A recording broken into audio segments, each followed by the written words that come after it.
विवेकानंद को तालियां इसलिए मिली कि बाकी सब लेडीज एंड जेंटलमैन कह रहे थे।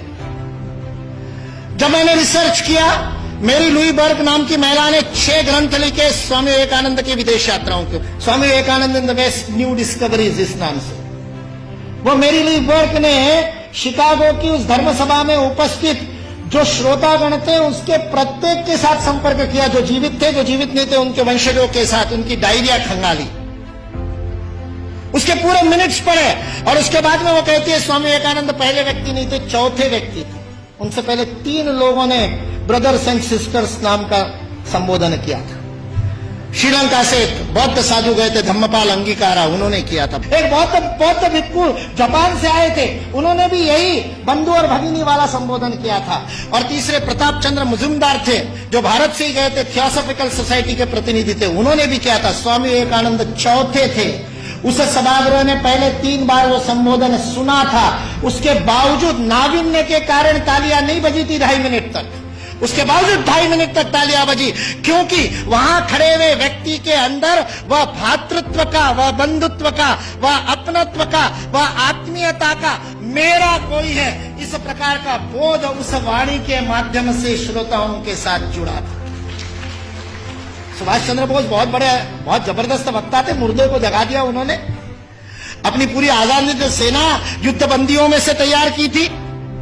हारे हुए युद्धबंदियों के कैदियों के बीच में ऐसे प्राण फूंकते कि आजाद हिंद सेना की स्थापना हो जाए। वो सुभाष चंद्र बोस कहते हैं, आज स्वामी विवेकानंद जीवित होते तो उनके पैरों में मैं बैठा होता। उस सुभाष चंद्र बोस को किसी ने पूछा कि स्वामी विवेकानंद के शब्दों का असर क्यों हुआ, तो उन्होंने अपनी वो कवित्वमय वक्तृता में कहा था, जो बात होठों से बोली जाती है होठों तक पहुंचती है, जो बात गले से बोली जाती है मेरे जैसे चिल्ला चिल्ला के वो गले तक पहुंचती है, कभी कभी गले उतर भी जाती है, लेकिन हृदय तक वही बात पहुंचती है जो हृदय से कही जाती है। और स्वामी विवेकानंद के शब्द हृदय से कहे।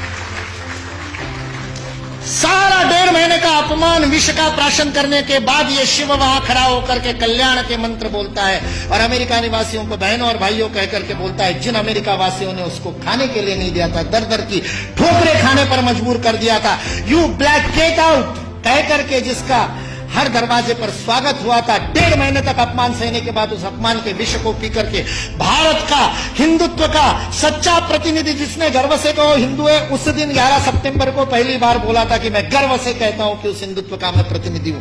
वह स्वामी विवेकानंद सच्चे अर्थ में प्रतिनिधित्व करता है और उस पूरे सभागार को ही नहीं, पूरी अमेरिका को अपने भातृत्व बोध से बोधित करता है।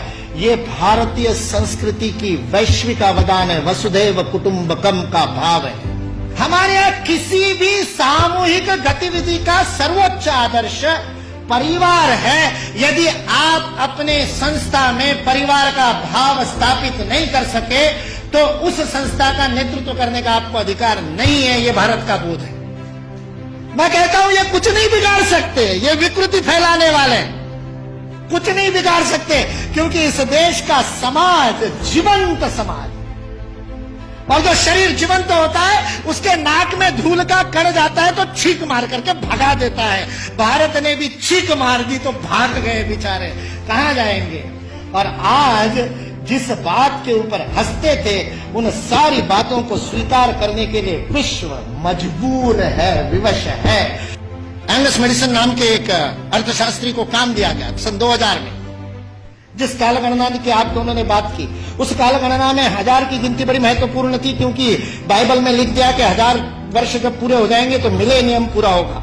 और मिलेनियम का बाइबलिकल अर्थ है कि उस दिन वापस आएगा क्राइस्ट, और उसके बाद में सबका जजमेंट होगा और सबको कौन किसने पास में बैठेगा वो तय होगा, और जिसने नहीं माना होगा उन सबको जहन्नुम में भेज दिया जाएगा। 1000 साल बाद हुआ नहीं तो सबको लगा 2000 साल बाद हुआ। इसलिए 2000 बड़ा महत्वपूर्ण वर्ष था। बहुत सारे सम्मेलन हुए सारी दुनिया में, और उन सम्मेलनों के बीच में दुनिया के सर्वाधिक विकसित देशों का जो संगठन है OECD, organization for economic cooperation and development, जिसके लिए विश्व के सर्वाधिक GDP वाले पहले 7 थे, अब 15 हो गए, 16 हो गए देशों का वह संगठन था। उस OECD ने सन 2000 में एंगस मेडिसन नाम के अर्थशास्त्री को यह काम दिया कि वो विश्व का आर्थिक इतिहास लिखे।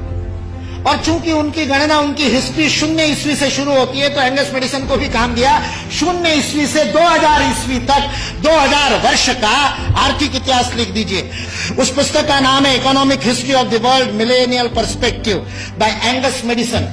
OECD.org इस वेबसाइट से आप डाउनलोड कर सकते हैं। 2000 वर्ष का आर्थिक इतिहास लिखा है एंगस मैडिसन ने। और वह एंगस मैडिसन कहता है कि पहले 1500 वर्ष 0 ईस्वी से लेकर के 1490 तक, 99 तक सारे विश्व के जीडीपी में लगभग 2/3 66% योगदान देने वाला देश कोई था तो वो भारत देश है।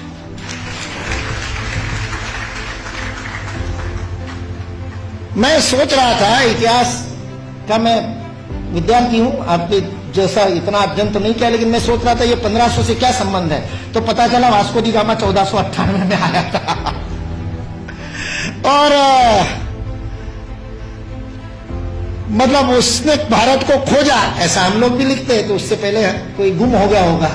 जो गुम हुआ भारत था वो विश्व के 2/3 जीडीपी को प्रोड्यूस करने वाला, और केवल प्रोड्यूस करने वाला नहीं, विश्व को समृद्धि का अवदान देने वाला, वितरण करने वाला विल ड्यूरांड अमेरिकन इतिहासकार है। 11 खंडों में उसने लिखी है हिस्ट्री ऑफ सिविलाइजेशन। वह विल ड्यूरांड लिखता है सारे विश्व को संपदा का वितरण करने वाला कोई देश होगा तो वह देश भारत देश है। वितरण शब्द प्रयोग किया है, लेन देन नहीं, वितरण करने वाला देश। सारे दुनिया में हमारे व्यापारी जाते थे।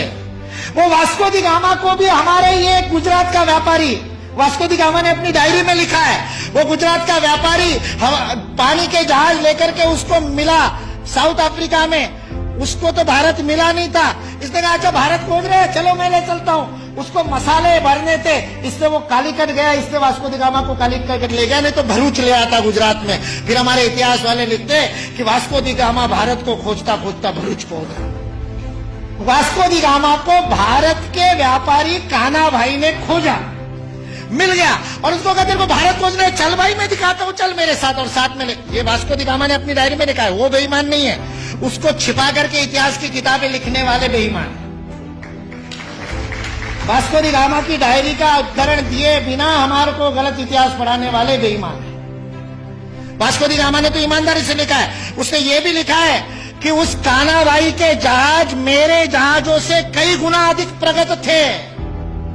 40 खेने वाले लगाने के बाद भी मेरे जहाज को उतनी गति नहीं थी जो उससे 3 गुना बड़े, 3 मंजिल वाला जिसके ऊपर डेक था, ऐसे जहाज को केवल 16 नाविक खेते थे। ऐसा कान्हा भाई का जहाज था।